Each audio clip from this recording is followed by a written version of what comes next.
Hi, I'm Sarah from Pattern Union PDF Sewing Patterns, and today I want to share with you my tips for making continuous bias binding. Certainly you can buy bias binding. I have some here, and this is 12 millimeters wide and it's a poly cotton. So there's a few reasons why I wouldn't want to use this. First of all, it's poly cotton and I like to use natural fibers, and if I make my own, I know that the fiber content of the binding will match the garment. The other thing is that it's quite narrow. So in this example, this is a Marni corset apron. I've used a commercial bias binding in this, and it's fine for the boning channels because it's the perfect width, but around the edges you can see it's very narrow, and what that means is that because that's binding the seam, it risks fraying and pulling out, so to have a slightly thicker bias binding is better. In this example, again a Marni corset apron, I've used a commercial bias binding for the boning channels, partly because the colour matched perfectly, but also because it is the right width. But for these edges, you can see I've made my own bias binding, and aside from the fact that it actually matches perfectly, I've made it wider as well. So this was 4 centimeters wide. In this example, which is the Felix jacket, I've also used binding, and this binding is 5 centimeters wide because I wanted a wider binding as a feature. I've used a beautiful twill here as well, and it sits beautifully, it supports the seams, but it also gives it a little bit of weight and body, so the whole jacket sits nicely as well. So these are all things to consider. So let's get on with making our continuous bias binding. In this video, I'll put up the formulas so that you can calculate your own, but if you would like the bias binding calculator, you can find that in the instructions for the Marni corset apron and also for the Felix jacket. In today's example, I'm going to show you how to make continuous bias binding for the Marni corset apron. The Marni corset apron has possibly 2 kinds of binding that you could use, a narrower one for the boning channels and a slightly wider one to go around the edges to really support that seam and make sure that they're nice and strong and they don't pull out if the fabric frays slightly. I have made my binding to go around the edges. I needed quite a lot. I used the chart from the instructions, which I've printed out here for myself as a guide. My printer's behaving badly, but still I can read it. For the binding to go around the edges, I've highlighted on the chart that I need 7 meters. So after following the instructions and making it out, it actually came out at about 6 meters because of all the seam allowance of the joins in the seam. So when you're doing this, it's a good idea to make more than you need just to allow for that. For the boning channels, I've got this pretty piece of pink gingham. So it's just a rectangle. I don't really want to cut that up. I think I'm just going to use the whole piece. So I know that I'll end up with more binding than I need, but at the same time, it's so pretty, I know that I'll use it for other things. But to work out how much binding I'm going to end up with, there is a calculation that we can use, and I'm going to attach that to this video. So if you've just got a square or a rectangular piece of fabric, you can use this calculation. So this piece measures 62 centimeters by 40 centimeters, and then I divide that by the width of the binding, which in this case will be 2.5 centimeters. So this relatively small piece of fabric will actually end up making over 9 meters of binding. So let's get on with it.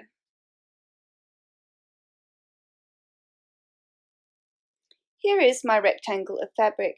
The first thing I need to do is create my 45-degree angle. So I'm going to take one corner and bring that down so that this short edge lines up with the long edge of my rectangle. I'm just going to finger press that into place. Next, I'm going to turn that on an angle to make it easy for myself, and I'm just going to cut along this fold.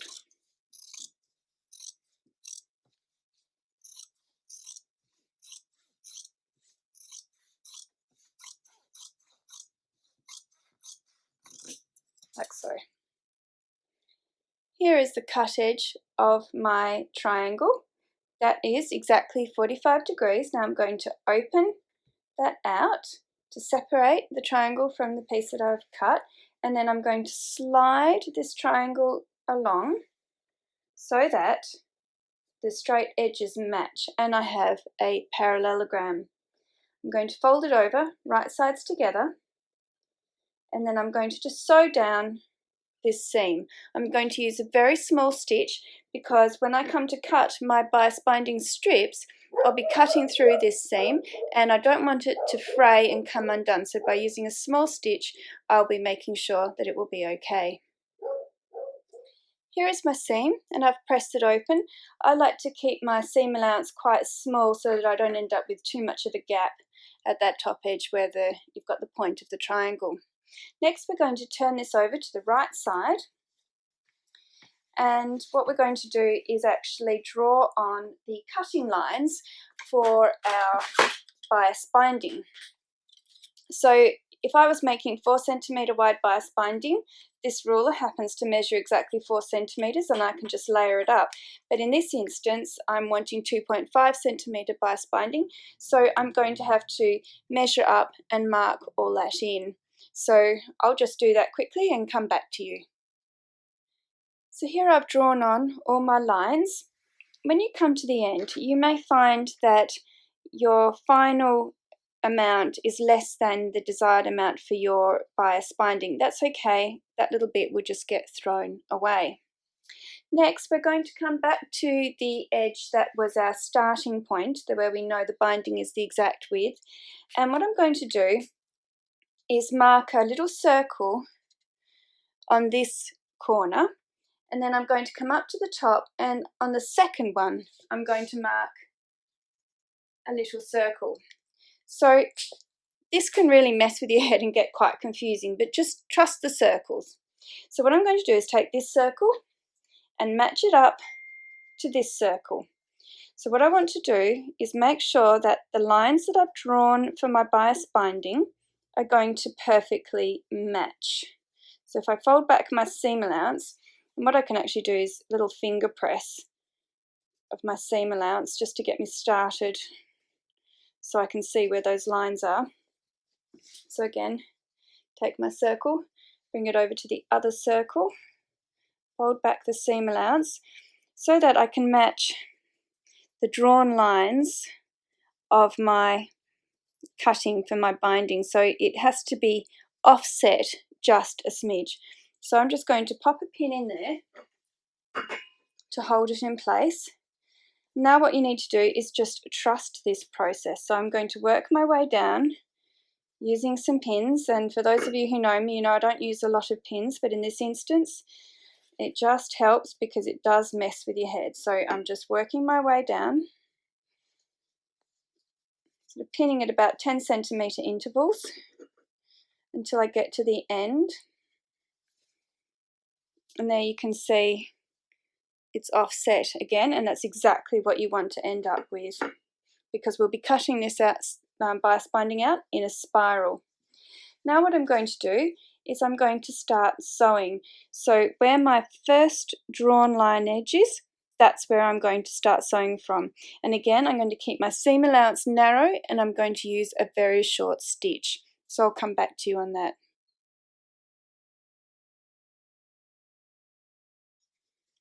Okay, I've sewn my seam. Now it's tempting to want to give this a press, but don't, because if you do and you use an erasable marker, all your lines will disappear. What you can do is give it a finger press. So just open it out and just run your nail along the seam, opening it up. And that will be enough just to get you started. And what you'll notice is that now your fabric has become a tube. And that's exactly what you want to happen. If you have a tube, you know you're doing the right thing. So you can just sort of rotate that round so you can press that seam open, like so. So there's the tube. And also, if your original seam is coming off that seam at a perpendicular angle, again, you know you've got it right. So let's turn this through.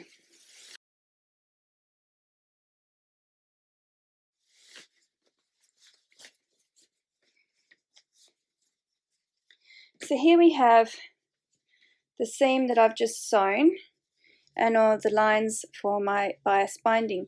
Sometimes what you might find is that with the best will, the lines are slightly out. I don't fixate on that too much. I just blend those lines to compensate. Okay, so now is where the magic happens. So here you see my offset, and there's my two circles joined together. And I'm going to start cutting. So following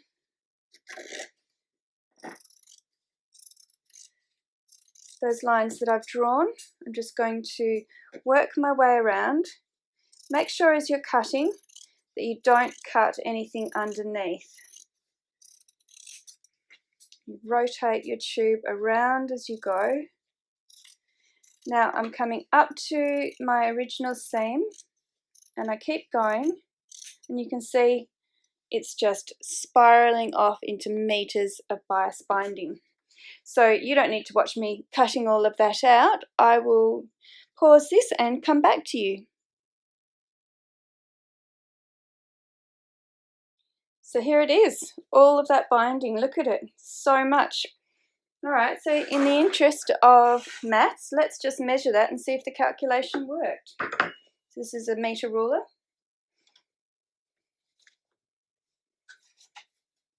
2, 3,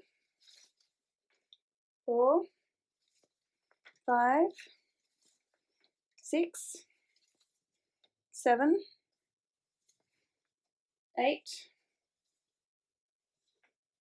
just shy of 9. And so my calculation said that I would get 9.2. So that's pretty good. Okay, now I'm going to show you how I press my bias binding.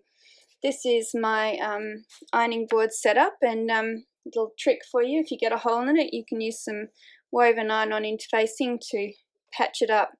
I've got an industrial iron. I love this iron. It's actually a gravity-fed iron, so you can see up there is the water tank, and that runs down this tube into the iron, and I have continuous steam. It's also really heavy, which is great for making bias binding, and it's got its Teflon plate.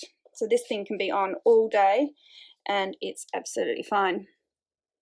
So you don't have to watch me doing the whole lot, but I'm just going to show you how I press it. So I just pressed the seam allowance open there. So the first thing I do is I fold the binding in half. And steam is your friend when you are making bias binding, I find. Little bursts of steam are good. So I'm just working along. Of course, you do have to be careful because you can burn yourself. I frequently burn myself. Not badly, just little bits. So I press it in half, then I open it out. So I've not used a lot of steam when pressing it in half. And then I'm going to fold the seam allowance in, just on one side. Now I know there are tools that you can use. Ouch, see, I burnt myself. Steam is very hot, especially on an iron like this. But I just prefer doing it by hand like this. So, you know, it takes a while, but you can listen to some music or listen to a podcast. I like So Organised Style, that's great. Maria's always really interesting. And you just work your way along, folding in half that seam allowance towards that centre pressing mark that you made, like so. And when you get to a join, just use a little bit more steam and pressure. Then we come back and fold the other half in. Oh. And that's a bit quicker and easier. Oh. This iron, I keep it on quite a low temperature, but it still gets extremely hot.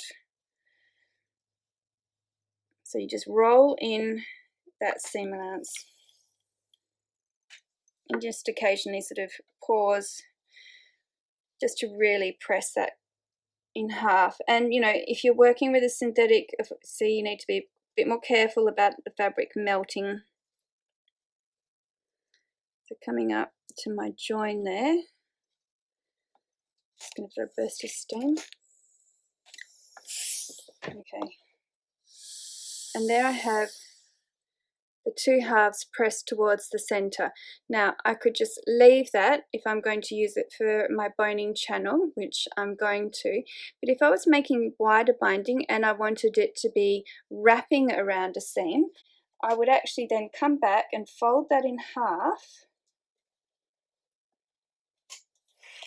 a burst of steam, and then just sort of tucking that in as I go.